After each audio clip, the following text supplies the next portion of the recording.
Now I request Dr. Qibla Ayaz, Chairman, Council of Islamic Ideology, Pakistan, to come forward and enlighten the audience on the instant issue.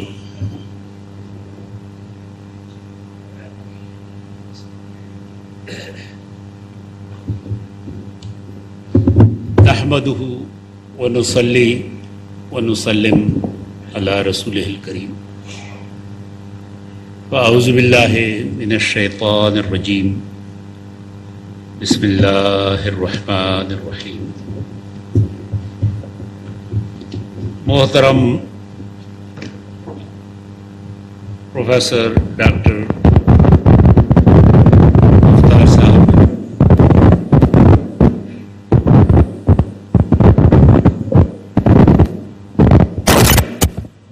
Chairman higher education commission Pakistan, محترم doctor Muhammad Mushtaq Ahmad,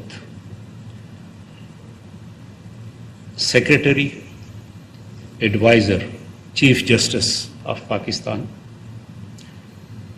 محترم doctor Zia ul Haq sahab, director general Islamic research institute, جناب راؤ عبد الرحیم صاحب، محترم executive director higher education commission, vice chancellor صاحبان اور ہمارے بہت ہی عزیز طلباء طالبات، آج کا موضوع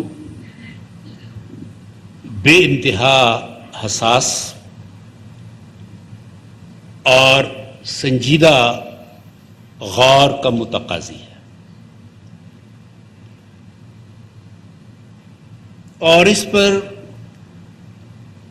ایک تھنک ٹینک کی حیثیت سے اور تھنک ٹینک کے طریقے سے کام کرنے کی ضرورت ہے۔ جناب راؤ عبد الرحیم صاحب اس موضوع کے مرد میدان ہیں، ان کے پاس بے انتہا حساس معلومات ہیں، اور جتنا یہ معاملہ پیچیدہ ہے، میرے خیال میں بہت بڑی پبلک گیدرنگ میں، اجتماع میں کھل کر اس کا اظہار بھی نہیں کیا جا سکتا، تو اکتفا کرتے ہیں ہم کچھ اشاروں پر، جو کہ ظاہر ہے کہ اس وقت جو ہمارے سامنے مندوبین، شرکاء، خواتین و حضرات موجود ہیں، وہ سمجھ سکتے ہیں۔ یہ معاملہ پاکستان تک محدود نہیں،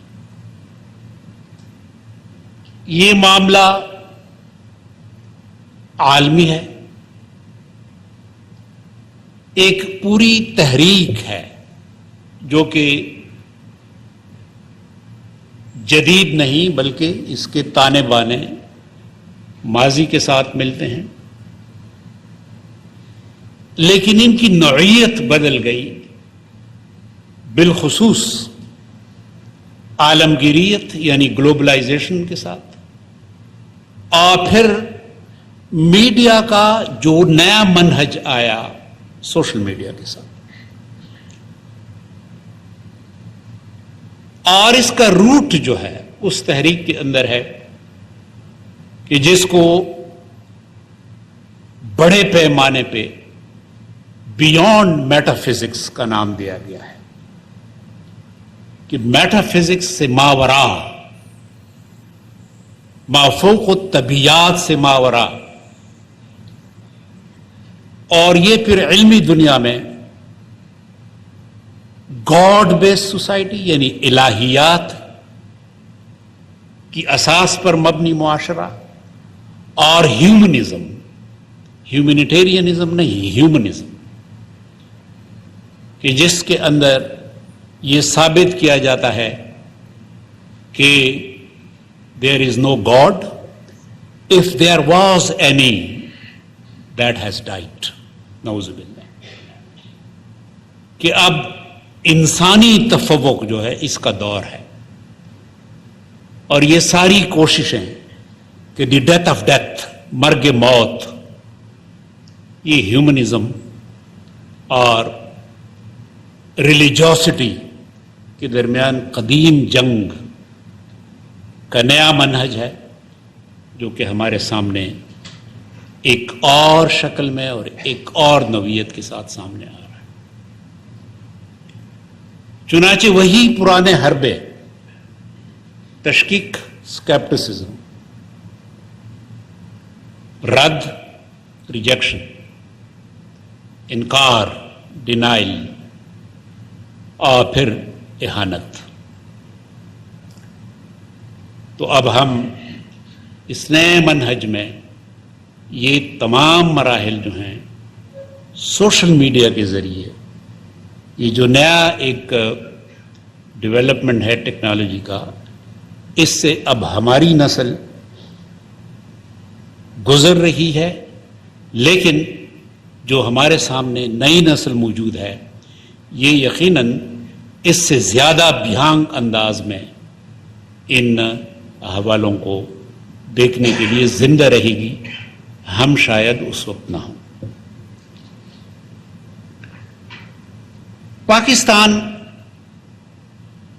کے اندر کچھ مسائل پیدا ہوئے جس کا ادراک کرنے کی ضرورت ہے، اور میں سمجھتا ہوں کہ ہمارے وائس چانسلر صاحبان زیادہ بہتر انداز میں اس کو سمجھ سکتے ہیں، اور ہمارے سامنے جو شخصیت اس وقت موجود ہے، چیئرمین ہائر ایجوکیشن کمیشن، یہ چونکہ father of the vice chancellors, vice chancellor of the vice chancellor ہیں، تو یہ زیادہ بہتر انداز سے سمجھ سکتے ہیں کہ یہ مسئلہ تو عالمی ہے، لیکن اور قوموں نے، بہت ساری قوموں نے انڈیجنس طریقے سے مقابلہ کرنے کی کوشش کی، اپنے آپ کو بچانے کی کوشش کی۔ ہم نے اپنے آپ کو بچانے کے لیے کوئی سنجیدہ کوشش نہیں کی، اور 2003 آنورڈز میں بہت اوپنلی کہتا ہوں کہ جنرل پرویز مشرف کے دور سے نیو لبرلزم کی بنیاد پہ جو ہماری تعلیم بنی، اور اس تعلیم کے نتیجے میں جو ڈھانچے بنے، اس کا نتیجہ یہی نکلنا تھا جو آج ہم دیکھ رہے ہیں۔ جب آپ تعلیم کو پیسوں کے ساتھ جوڑیں، جب آپ تعلیم کو کمرشل بنا لیں، کارپوریٹ بنا لیں، سرکاری اداروں کو آپ ایلبو آؤٹ کریں، ختم کریں، سرکاری اسکولوں اور کالجز کو آپ سٹگما بنا دیں، جہاں پہ تربیت ہوتی تھی، جہاں پہ استاد کی عزت ہوتی تھی، جو ادارہ پہاڑ کی چوٹی پہ بھی ہوتا تھا، محلے اور گاؤں کے اندر بھی ہوتا تھا، جہاں کا استاد معاشرے کے ساتھ جڑا ہوتا تھا، جب آپ کی پالیسیاں نیو لبرلزم کی بنیاد پہ آئیں تو اب ظاہر ہے کہ اس کے نتائج آج ہم بھگت رہے ہیں۔ اور مجھے خوشی ہے، تحدیث نعمت کے طور پر کہہ رہا ہوں، تحدیث نعمت کے طور پر کہہ رہا ہوں، ایگریکلچر یونیورسٹی میں اس وقت کے گورنر خیبر پختونخوا صوبہ سرحد جناب افتخار حسین صاحب، ان کے سامنے 2003-04 میں اس وقت یونیورسٹی کا ڈین تھا، ایک فیکلٹی کا، میں نے یہ گزارش کی کہ یہ جو آپ کی پالیسیاں آ رہی ہیں، ان پالیسیوں سے آپ سوشل سائنسز کو، لٹریچر کو، ریلیجس اسٹڈیز کو تعلیمی ایجنڈے سے، مینول سے نکال رہے ہیں، اور اس کے بڑے بھیانک نتائج ہوں گے۔ اور افتخار حسین نے کہا doctor Ayaz I do not by your argument. میں نے انہیں کہا کہ sir time is the best جج. آج وہ زندہ نہیں ہے لیکن ان پالیسیوں کے نتائج آج ہمارے سامنے ہیں. بہرحال میں اس تفصیل میں نہیں جانا چاہتا. یہ صرف کچھ اشارے تھے جو میں یہ سمجھتا تھا کہ آج کی اس محفل میں جہاں پہ ذمہ دار ترین ماہرین تعلیم موجود ہیں ان کے سامنے اپنا درد دل رکھوں. یہ لاہور ہائی کورٹ میں مقدمہ آیا 2022 کے آخری مہینوں میں، اور پھر یہ مختلف وزارتوں، وزارت ٹیکنالوجی، وزارت قانون، وزارت مذہبی امور، اور بالآخر اسلامی نظریاتی کونسل کو اس حوالے سے آن بورڈ لیا گیا. اسلامی نظریاتی کونسل کوئی امپلیمنٹنگ ادارہ نہیں ہے، نفاذ کا ادارہ نہیں ہے. اس کی حیثیت ایک تھنک ٹینک کی ہے، مشاورتی ہے. آرٹیکل 227، 228، 229 یہ سفارش، رائے، تجویز، یہ وہ مینڈیٹ ہے جو اسلامی نظریاتی کونسل کو دیا گیا ہے، اور اسی مینڈیٹ کے تحت ہم نے اس مسئلے کو لیا، اور جو ذمہ داری ہمیں دی گئی اس ذمہ داری کے تحت ہم نے جو بھی متعلقہ افراد، اسکالرز ممکن تھے ان کو ہم نے دعوت دی، بٹھایا، جس میں ڈاکٹر مشتاق صاحب تشریف فرماتے، کیونکہ میں سمجھتا ہوں بغیر کسی ہچکچاہٹ کے کہ وہ لا اینڈ شریعہ کہ اس وقت صرف پاکستان کے اندر نہیں بلکہ میں دعوے کے ساتھ کہتا ہوں کہ پوری دنیا میں ایک اتھارٹی کی حیثیت سے جانے مانے جاتے ہیں. اور میں ہمیشہ یہ کہتا ہوں، ان کے سامنے نہیں، میں اور لوگوں سے بھی کہتا ہوں کہ اگر یہ بندہ مغرب میں ہوتا تو آج لوگ اس کے پاس آتے کہ آپ میری یونیورسٹی میں آ جائیں، آپ میری آفر قبول کر لیں. وہ موجود تھے، اور ایک بڑی لسٹ ہے جو موجود تھی، افراد تھے، اسکالرس تھے جو موجود تھے، اور ہم نے کچھ سفارشات پیش کی، اور ان سفارشات کو باقاعدہ پھر اسلامی نظریاتی کونسل کی ایپیکس باڈی نے اپروول دی. 20 ممبروں کی ایپیکس باڈی ہے جس کی منظوری وزیر اعظم کے ایڈوائس پہ صدر مملکت دیتے ہیں، اور اس کی آئینی حیثیت ہوتی ہے. تو وہ جو سفارشات ہیں وہ میں آپ کے سامنے پیش کرتا ہوں. اس میں ہم نے یہ کہا، اور اس پورے تناظر میں جو میں نے آپ کے سامنے پیش کرنے کی کوشش کی وہ یہ ہے کہ سوشل میڈیا پر بلاسفیمی کے بڑھتے ہوئے واقعات کے انسداد کے لیے ریاست اپنا کردار ادا کرے. یہ مختصر الفاظ ہیں، لیکن میں سمجھتا ہوں کہ ان الفاظ کے پیچھے ایک جہان معنی پوشیدہ ہے.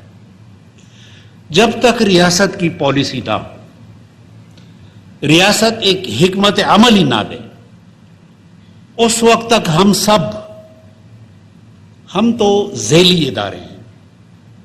تو ذیلی ادارے اپنے طور پہ تو الگ الگ کام کرے بھی تو وہ اتنا ایفیکٹو نہیں ہوتا. ریاست کو سامنے آنا چاہیے، جس طرح ریاستیں سامنے آئی ہیں اور انہوں نے اپنی پالیسیاں بنائی ہیں، اور ان پالیسیوں پہ ان کے فائدے بھی ہو رہے ہیں. جناب راؤ عبد الرحیم صاحب نے فرمایا کہ ٹیکنالوجی ہماری میراث ہے. یہ بالکل صحیح بات ہے. ٹیکنالوجی یا کوئی بھی ڈیولپمنٹ یہ ایک پیکج ہوتا ہے.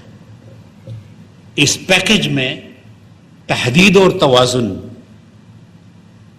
پک اینڈ چوز، یہ بہت مشکل کام ہوتا ہے. یہ ممکن نہیں ہوتا کہ آپ یہ کوشش کریں کہ جو میرے مطلب کی چیز ہے وہ تو لوں، جو میرے مطلب کی چیز ہے وہ نہ لوں. پیکج میں آپ کو جہاں پھول لینے ہوتے ہیں وہاں کانٹے بھی لینے ہوتے ہیں. لیکن اس کے باوجود انڈیجنس پالیسیاں آئی ہیں اور اس ٹیکنالوجی کے پیکیج کے اندر انہوں نے اپنے لیے راستے بنائے ہیں. یہ راستے ہم دیکھتے ہیں عرب ملکوں میں, قطر میں, دبئی میں. بے شک ہم مانتے ہیں کہ وہاں ایک سینٹرل اتھارٹی ہے, لیکن ریاست ایک فیصلہ کرے اور ریاست ایک پیغام دے تو میں یہ ماننے کے لیے تیار نہیں ہوں کہ یہ ممکن نہیں ہے. کچھ مزید ذیلی تجاویز ہے کہ FIA کا جو سائبر کرائم ونگ ہے اس کو فعال بنایا جائے اور بااختیار بنایا جائے. یقیناً یہ ریاست کے تحت ہی پالیسی کا ایک ذیلی فیصلہ ہوگا اور اس میں پھر ایک خصوصی ونگ اس حوالے سے بنایا جائے, بلیسفیمی کے حوالے سے. پھر ہم نے یہ تجویز دی کہ خصوصی عدالتیں ہوں, یا اگر خصوصی عدالتیں نہ ہوں تو پھر خصوصی جج ہوں, تاکہ جلد از جلد سماعت کے ذریعے فوری طور پہ فیصلے ہوں. اور یہ کوئی ایسا غیر جمہوری قدم نہیں ہوگا. 10-12 سال پہلے ہم نے برطانیہ جیسے ملک میں دیکھا, اس کو ہم جمہوریت کی ماں کہتے ہیں. نسلی فسادات ہوئے, فوری عدالتیں قائم ہوئی, دن رات کی سماعت ہوئی, راتوں کو بھی عدالتیں چلی اور فوری فیصلے بھی ہوئے, اور پھر کمیشن بھی بنایا گیا کہ دریافت کیا جائے, معلوم کیا جائے کہ ایسا کیوں ہو رہا ہے, تجاویز دی جائے. 12 سال ہے اور آج آپ نے برطانیہ کے حوالے سے اس قسم کی کوئی خبر, کوئی اطلاع ہمیں سننے کو نہیں ملی, کیونکہ انڈیجنس انہوں نے ایک میسج دیا ریاست نے, اور وہ میسج جو ہے وہ معاشرے نے فوراً ریسیو کیا, اور اب آپ دیکھ رہے ہیں کہ حالات بہتر ہو رہے ہیں. اسی طریقے سے ہم نے PTA سے کہا کہ وہ مختصر اور مؤثر ویڈیوز اور آڈیو پیغامات تیار کریں اور پھر پیمرا کی مدد سے تمام سیٹلائٹ چینلز پر چلانے کا اہتمام کریں. اسی طریقے سے نصاب تعلیم میں ایسا مواد ہو کہ جو سوشل میڈیا کے مثبت استعمال کے حوالے سے طالبات کی ذہن سازی کرے. اور ہم نے مشورہ اس سلسلے میں یہ دیا کہ اس سلسلے میں برادر اسلامی ممالک کے تجربات سے استفادہ کیا جا سکتا ہے. بہت مؤثر آپ کو وہاں پہ آپ کو مواد مل سکتا ہے. بلکہ میں سمجھتا ہوں کہ ایک ایسا ملک کی جہاں پہ 12ویں سے آگے تعلیم نہیں بھی, مالدیپ, اس کے بڑے اچھے تجربات ہمارے سامنے آ رہے ہیں. ایک نامعلوم سا ملک ہے, پاکستان میں بہت کم لوگ مالدیپ گئے ہوں گے, اگرچہ وہاں پہ ویزے کی ضرورت بھی نہیں پڑتی. 12ویں سے آگے تعلیم نہیں تھی, اب وہاں پہ کچھ بہتری آ رہی ہے, لیکن بہرحال انہوں نے بھی ایک بہت اچھا نظام بنایا ہے. اچھا, اب اس میں یہ ہے کہ پاکستان کے اندر اہانت کا یہ جو سلسلہ ہے, آپ کو یہ سن کر یقیناً دکھ ہوگا کہ اس میں ایسے لوگ بھی موجود ہیں کہ جو مذہبی پس منظر رکھتے ہیں, حافظ قرآن ہیں, عالم ہیں, ان کا خاندان علماء کا ہے, یا ایسے لوگ ہیں کہ جو بہت اچھے تعلیم یافتہ ہیں. تو ہم نے یہ تجویز دی ہے کہ ایسے لوگ اور دیگر بھی ان کی سائیکو انالیسس ہو. کیا اس کی پشت پہ ہے وہ نفسیاتی حوالے کہ جس کی وجہ سے وہ اس حد تک آ گئے ہیں. PTA کے ساتھ ہم پاکستان ٹیلی کمیونیکیشن اتھارٹی کے ساتھ ہم مسلسل رابطے میں رہے. ان کے ساتھ ہماری میٹنگز ہوئیں اور ہائی لیول میٹنگز ہوئیں, اور مجھے خوشی ہے کہ پرسوں انہوں نے ہمیں اطلاع دی اور مختلف ویب سائٹس اور دیگر